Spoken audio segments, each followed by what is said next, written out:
Hello again to another Agakale reaction. Today we're watching The Great Onion Scandal from the History Guy, History Deserves to be Remembered, and they are very good videos every time so far that I watched.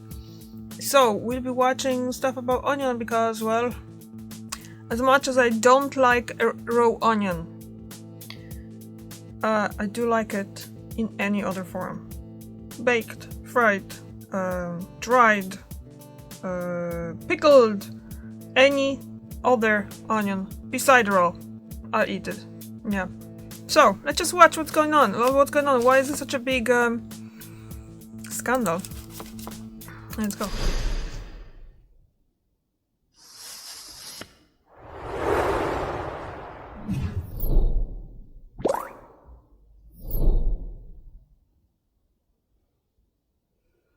You know, I like a slice of onion on my hamburger, and I've been known to eat an onion ring or two, but for the most part, I don't spend a lot of time thinking about onions, but the United States federal government does.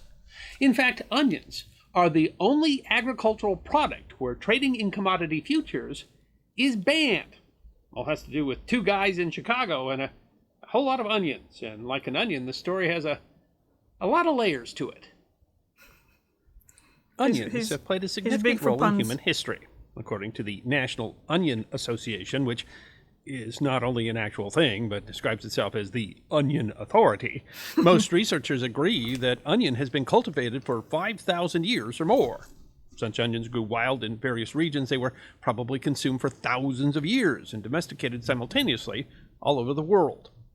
The University of Missouri writes that onions are one of the most ancient of food sources, a staple in the diet of many early civilizations. It was especially important in ancient Egypt, where in addition to being consumed as food, Egyptians worshipped onion, thinking its concentric rings symbolized eternal life. Indeed, the university writes, it was often buried along with their dead. The website Exploratorium writes that mummies have often been found with small onions placed in their eyes, ears, and next to their bodies. Now, if the thought of burying your loved one with an onion brings a tear to your eye, the National Onion Association notes that onions do have their own charm.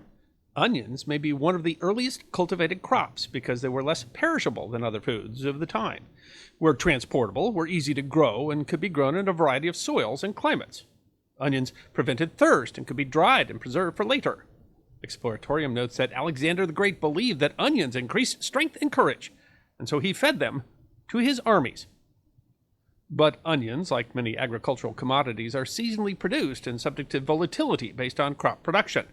Thus the argument for futures trading to hedge markets.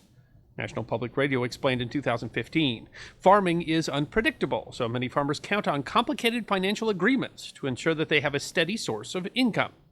In 2021, certified financial planner Hannah Boundy of Sherwood Financial Partners described how the future market is supposed to work. The commodities derivative markets were born out of a desire from farmers to lessen the uncertainty of growing and selling agriculture by locking in prices. With futures contracts, farmers could lock in the future price of their crop, hedging against the risk that a bad harvest would depress prices or that demand for various products would result in unwanted price volatility. In the United States, Chicago became a natural location for commodity futures trading. In his riveting 1970 work, History of the Chicago Mercantile Exchange, Everett B. Harris, then president of the exchange, writes, in modern history, geography has had much to do with Chicago becoming a world center of commodity trading.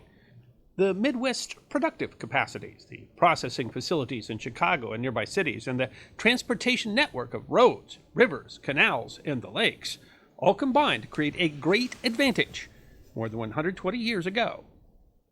But our story of the CME does not begin with the humble bulb. Rather, the story of the Great Onion Scandal started with butter. Harris notes that a Chicago Product Exchange was formed in 1874, which established grades and rules of trading. Kegs of butter were individually smelled and tasted on the spot, and a price was agreed on. Some butter produced in the warm months was heavily salted and stored in basements for later use. The Chicago Butter and Egg Board was organized in 1898, and by 1915 the board had developed 28 rules governing butter grading. Officially founded in 1919 from the Butter and Egg Board, Harris writes that prior to World War II, the Chicago Mercantile Exchange was synonymous with butter and eggs. But the market for butter spread thin following the Second World War. Harris continues. Technological changes had transformed the production and distribution of butter and storage eggs from seasonally produced commodities with classical production and price cycles to basically new and different products in their production, price, and distribution patterns. The economic necessity of hedging markets provided by futures market had greatly diminished. While he notes that a market for futures trading in eggs was preserved by switching to trading in fresh eggs, it became clear that it was a bad idea for the CME to have all those eggs in one basket. It became apparent, Harris writes, that members could not continue to subsist economically on eggs alone. Futures trading in storage butter had almost disappeared, and trading in eggs became tenuous. But the CME survived, Harris explains.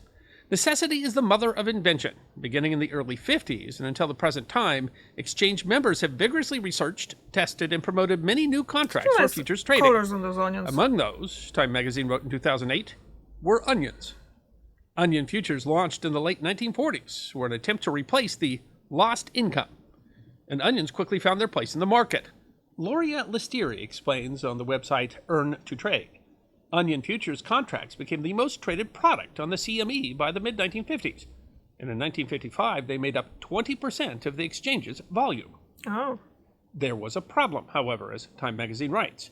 The struggling Merck remained dominated by a handful of traders, and in 1955 one of those traders decided to corner the market in onions.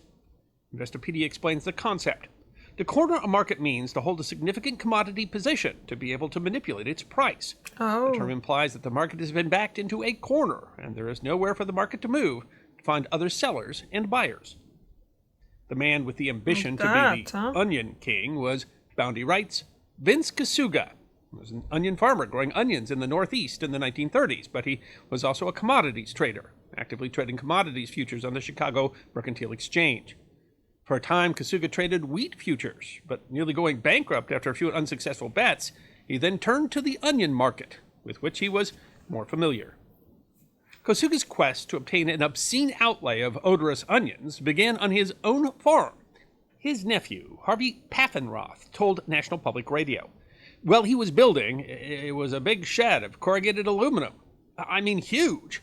And he had a conveyor in there, and he was filling it with onions. So he was stockpiling all the onions from his farm. But, Listieri notes, his ambition went beyond his own farm. Seeing an opportunity to control the market, he began buying up onions all over the country. But that still wasn't enough, National Public Radio explains. Vince wanted to own all the onions, even the ones that were still in the ground, growing. There's a way to do this. It's called the futures market. Okay. When you buy a futures contract, you essentially make a deal with farmers to buy their onions that they haven't even harvested yet. Listieri writes that Kasuga was friends with Sam Siegel, who also traded onions and had a produce company. They thought that by joining forces, they could corner the market in onion futures. By the fall of 1955, they had succeeded. Time magazine wrote in 1956. Last autumn, Kasuga and Siegel bought 928 carloads of onions, which were shipped to Chicago and stored. This constituted 98% of the onion stocks available in Chicago for onion futures delivery. Paffenroth notes, so he owned all the longs in the future market, and he owned all the onions in the United States, basically. He cornered the market. The scale of the scheme was extraordinary, and the two had stored in the greater Chicago area some 30 million pounds of onions. That's the Abilene, a Texas lot. Reporter News wrote, warehouses all over town were full of their onions, then worth $2.10 a sack. Kasuga became the Onion King of Chicago, and having cornered the market, he could set the price of onions. National Public Radio reports Vince Kasuga could charge any price he wanted for onions. And of course, he chose to set the prices very, very high. Meaning? Vince made a lot of money, but he didn't stop there. The Onion King then decided to throw around his weight. The Reporter News described what the Commodities Exchange Authority claimed happened next. Mr. Kasuga and Siegel got in touch with 13 independent onion growers and shippers and asked them, would they like to buy some onions? The Michiganders said they wouldn't. They had onions of their own for sale, but the king had leverage. The Reporter News continues. Kasuga and Siegel told the onion growers that if they didn't buy those onions, then by the nature of things, 1,000 carloads would go on sale and prices would skid. Having inflated the price of onions, the Onion King was now coercing onion farmers to buy onions that they didn't need, or he would release his load of onions and ruin the value of their crop. The two sold, the paper writes, $168,000 worth of onions to onion growers who didn't need them, at prices higher than they had originally bought them for. But at least allegedly they had in exchange protected the farmers. Time writes, in return, Kosuga and Siegel promised to hold their onion stocks off the market until March 1956, thus supporting the long side of the market. Kosuga and Siegel had sold their onions at a profit, but farmers were confident that they would recoup their losses in the spring. But the Reporter News writes, Kosuga and Siegel continued to deal in onions and also in onion futures. Mostly, they sold short. The website Trade Pro Academy explains what selling short means. The idea is you borrow something that you don't have from someone else and then sell it. You will collect the money now, but you are short, missing what you borrowed. You have to return it at some point, and if you can buy it for cheaper later, you make a profit. If it costs more, then you have a loss.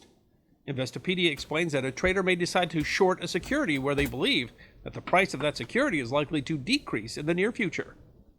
In short, the Reporter News writes, they sold onions they didn't own in the hope of buying their favorite vegetable later at a lower price.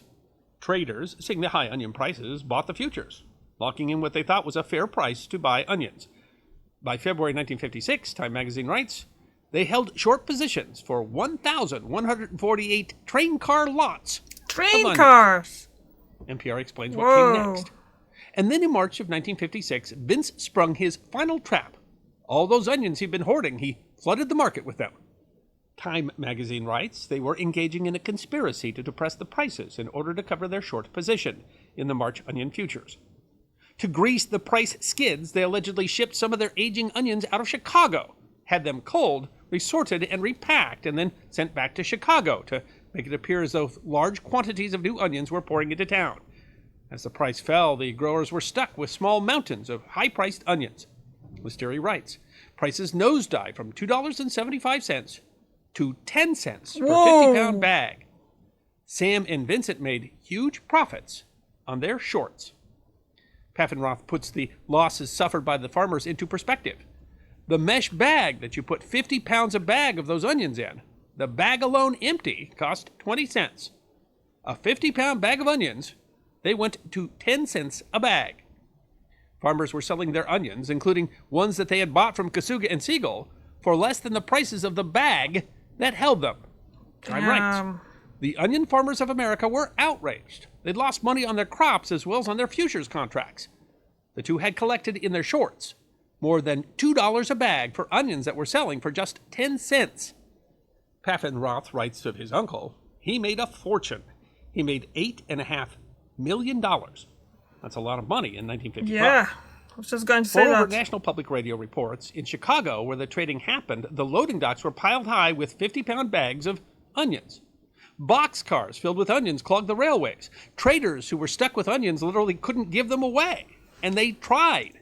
Paffenroth says they called orphanages, they called hospitals, schools, whatever. They tried to get rid of as many onions as they could, and the rest of them they dumped in the Chicago River. Hauled before the Commodity Futures Trading Commission, Kosuga was defiant, saying, if making money is against the law, then I'm guilty. And in the end, while they couldn't touch the Onion King's fortune, his 4 trading privileges on the Chicago Mercantile Exchange were revoked. Continued operating his business in New York, where he was generous with his fortune. In 1987, the Middletown, New York Times Herald Record said of him, his success is the typical story of the American dream come true. That same year, the Middletown Chamber of Commerce named him the Pine Island Citizen of the Year. He passed away on January 19th, 2001, at the age of 86. Outraged farmers called for legislation, and then Michigan Congressman Gerald Ford sponsored the Onion Futures Act to ban the trading in onion futures. NPR notes that it's the only agricultural product that it is illegal to trade futures in. There's still debate over the effect of the act on the volatility of onion prices. National Public Radio's Keith Romer concludes, without a futures market, onion farmers have a harder time planning out their crops. Onions end up costing us all just a little bit more. Now, you can blame Vince Kosuga for this, or you can blame Congress, but what you can't do is buy or sell a futures contract in onions. It's against the law. The Chicago Mercantile Exchange was devastated by the loss of onion futures trading. The CME compensated by adding other traded products, including pork bellies and frozen concentrated orange juice. And ironically, it was manipulation of the commodity prices of that frozen concentrated orange juice that was a significant part of the plot of the 1983 film Trading Places. And even more ironically, in 2010, Congress banned futures trading on upcoming motion pictures, something that was pushed by motion picture studios for fear that the success of motion pictures could be too easily manipulated, leading to the odd pairing in 7 U.S. Code subsection 13-1. No contract for the sale of motion picture box office receipts or onions for future sale shall be made. His whole new meaning to the term box office stinker.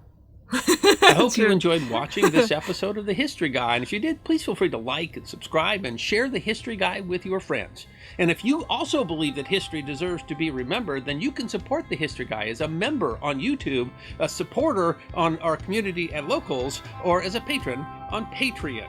You can also check out our great merchandise shop or book a special message from The History Guy on Cameo. That was well, I mean, the guy who did all that, I think he was some kind of genius.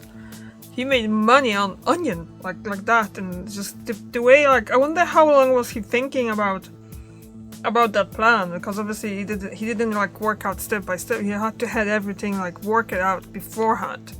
So I wonder how long it took him to kind of like think that all through at first. That was something. They should make a movie about it. What do you think? Well, do you like onions? Because like I said, I don't like raw onions, but I do like any other part. Fried and cooked anyway, and pickled and all that. So yeah. Thank you very much for watching, and I see you tomorrow. Bye.